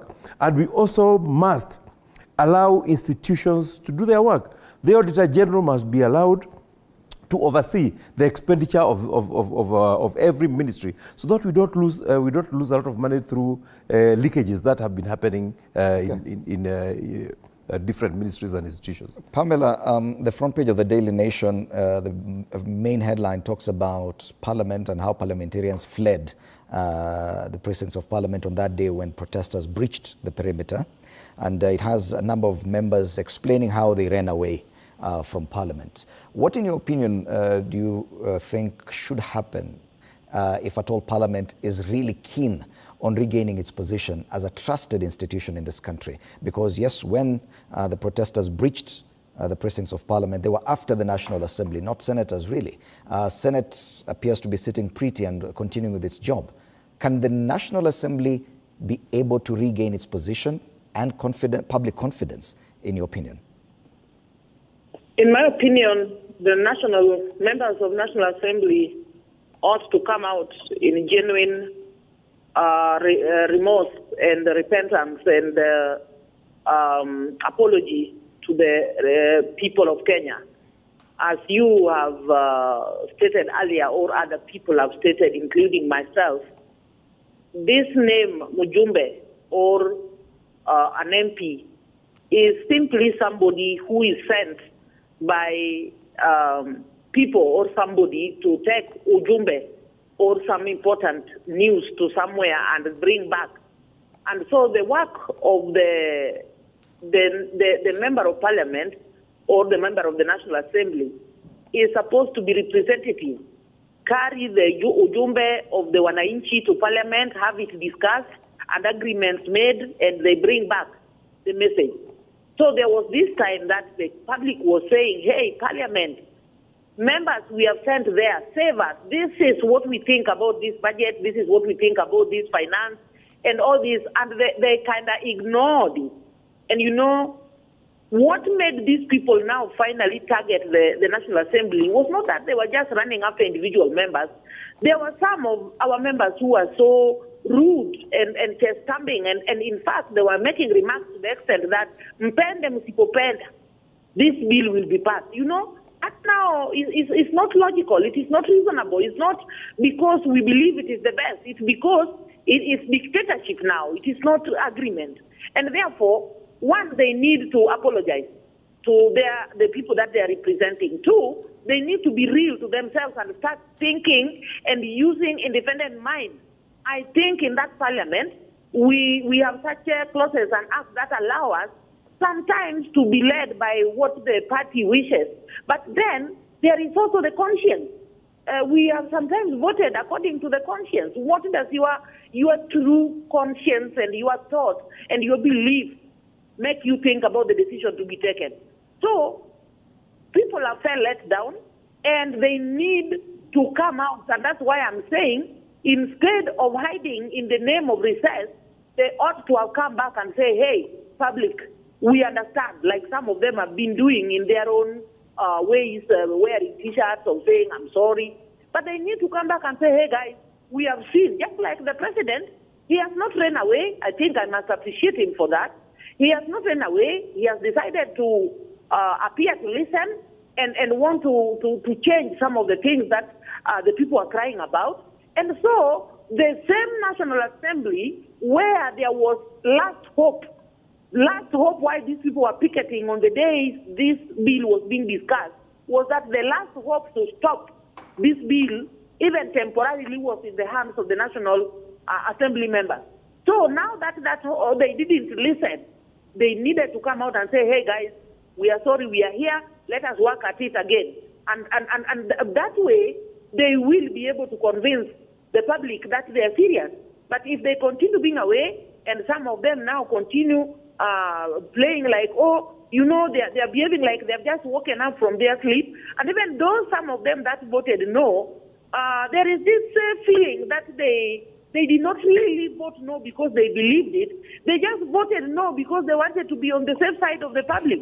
And all these things have to be wiped out. They have to restore the dignity and order. The dignity and order, if you have listened carefully to the members of the Senate, how they have been passionately talking about what has been happening in the country, you see people who have, even if they were thinking otherwise before, but they seem to have realized, hey, guys, we have actually lost the point, let us restore it. And that is what the National Assembly needs to do. They need to convince Kenyans that theirs is a debate which is objective. Much as I support the president, but if this is going to breach on the rights of Kenyans, then we need to say no. Okay. Just like you hear, it's not just the National Assembly. The public is even complaining about the church leadership and all these other institutions. Everybody should come out and discuss these issues objectively and genuinely, and we have a leadership that can be trusted. Okay, and as we come to the end of the show, Pamela has pointed out that it's an opportunity for Parliament to try and effect some changes that have led to a lot of the criticism directed its way. But it's not just Parliament. There are a lot of other institutions, and she mentions the church. Yes, crisis provides a perfect opportunity for meaningful change. Do you think these institutions have realized this? And who would you say, or which institution would you say has really taken it up to effect meaningful change? They're taking advantage of the crisis. I mentioned at the beginning of the show that my concern is that I have a feeling, and this is based on my observation of what is happening at the moment, that we as a nation have not appreciated what has happened. Because people are demonstrated. We've taken it like in the past, like in 1992, like in 2002, whichever, even 2013 after the elections and all that, where people demonstrated against, say, an election. A negotiation took place between the leadership of the government at that time and the people who are demonstrating. Whatever their pronouncement, appreciated the law, appreciated that the due process. To an extent, even the recent demonstration by Azimio group, it ended up with, let's talk, let's sit around the table. We as a country have not appreciated that this desire, this change, these demonstrations are different. Number one, the people that are demonstrating are saying we don't have a leadership, meaning that they are telling those people that are up there that we don't want to talk. Because when you have leaders, then you can put your leaders in front to have a discussion. Number two, they seem as a mass euphoria, and mass euphoria ignores the law. To an extent, when they break into Parliament, for them it's okay. When they ban the office of the CJ, it's okay. If you go to law, that's sedition, that's criminal. Mm-hmm. You understand? So there has to be an appreciation that these are different kind of demonstration, different kind of people that desire change in this country. Unfortunately, in revolution, then people ignore the so-called due process. So it behoves on the leaders who have been elected to be able to find a way to walk around that and be able within time, be able to make them appreciate that we are doing certain things within the law because they'll be pacified and all that. And that could actually now draw out the leaders, because it can't be that there are demonstrations in 10 cities without leadership. It's just that the leadership is a ghost within the whole process. Now the reason I'm saying also they are not appreciating, number one, so Parliament is in recess, okay? The president has continued to give promises of what is being done. Those promises requires a body that is in recess to be able to fulfill them. With time, people start thinking he didn't mean it. Yet, I believe that he means it. Because I think for him to go to space on Friday is almost a realization that I must talk to these people. Is it right? There are people who will criticize it. There are people who are applauding him a lot. But those that have gone through history and in the past, and I know there's a need for you to change tactics, know that the general doesn't go to the masses. Mm-hmm. The general allows others to go so that he can have the final word. And he has been drawn into a position where, if you listen to the X space, what is the most word that he used? Is the word I. I will do this. I will do this. I will do this. Never, my government will do this. We will do this. We will do that. That means the Gen Zs have actually isolated him and put him on a pedestal. I don't want to say a stake, He's a pedestal that actually now our enemy, if these things don't happen, is not the government, is this man. Meaning that we don't care about parliament, we don't care about the rest of everything The else. entire burden is on It's this man alone. And on Friday, he actually accepted that the full responsibility is on him. Now, what are his people doing? The people that you expect now when he's talking about we, because I would wish his communication team can actually talk to him to change that narrative and tell us we as a government, or my government will do this, my government will do this, so that it's a collective responsibility. They keep doing things that are crazy. And I will mention two. One, Murkomen, because these people are questioning government largesse, and they're saying that whatever they do is money that is stolen from the government. Goes on public and is asking people, what do you want us to do? We want to tell me which shirt I'll be wearing. At that time, young Gen Zs are very quick with their iPhones that they were supposed to be using, and they zoom on his watch, go to the net and determine that his watch is worth 4 million shillings in a country where the average pay is 40,000 shillings. A public servant? Hold on. What are you talking about? Okay. Number two, then he goes to another meeting, and he's still talking about fuel levy. People have refused the increase of taxes. You're still talking about fuel levy in whichever language you want to talk about. Meaning there is no appreciation that this revolution that has started is a long drawn war. Okay. It's a long term, and in my belief, it has changed this country. Okay. And it will change this country. Bwana Mutambu, and as far as taking advantage of the crisis, who do you think has done the best job? And I only have like 2 minutes for you.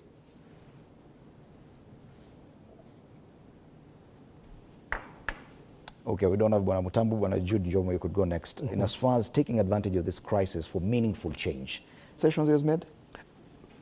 You see, it's like telling me that you're going to kill me, then tomorrow you tell me, okay, I have forgiven you, I will not kill you. I mean, you are the one who first set those standards. Okay. Then you are coming to tell me now I should celebrate Mao Revolution, which achieved its independence of getting the Gen Zs of those times. Like Alex said, they were in their 30s, from 20s to 30s, and they were able, despite how strong the Mzungu was, they were able to kick him out. Maybe what we lacked was a follow-up, because they did not just want independence, they wanted independence and our economic empowerment. The second part did not go very well, because the same people, the education, they were the ones who were empowered. Then we came to the 90s, when at those times, these were the like Honorable Raila Odinga, Paul Moites, and those of that time, back then. They were able to fight for the banning of multipartyism, and they succeeded. What they did not succeed is that they didn't know the same government would sponsor so many other parties to spoil the party. Then came the 20s, when we were clamoring for a new constitution. This is something also which they were able to achieve, not helping us to get to where we need to go. And this is where we have always forgotten, economic empowerment of our people. And this is where I would tell our agencies, I had them go now into the reports of Parliament. They ignore the report of the Auditor General. They ignore the report of EACC. Then we have other people who are looking and they can take action. Okay. The government has lost its focus, because our president is focusing so much on housing, as if housing is the only thing that can help our people to get work. We need government to invest, employment to get their jobs done. Sure estates was put there to be able to help those people who want to industrialize. What is Kenya State doing to get better? What is it doing today? And we're out of time. What is ICDC doing to help Kenyans to do trade better? We need to look at these institutions in details so that they help our young people who are not solely focusing on jobs, they are focusing on empowering.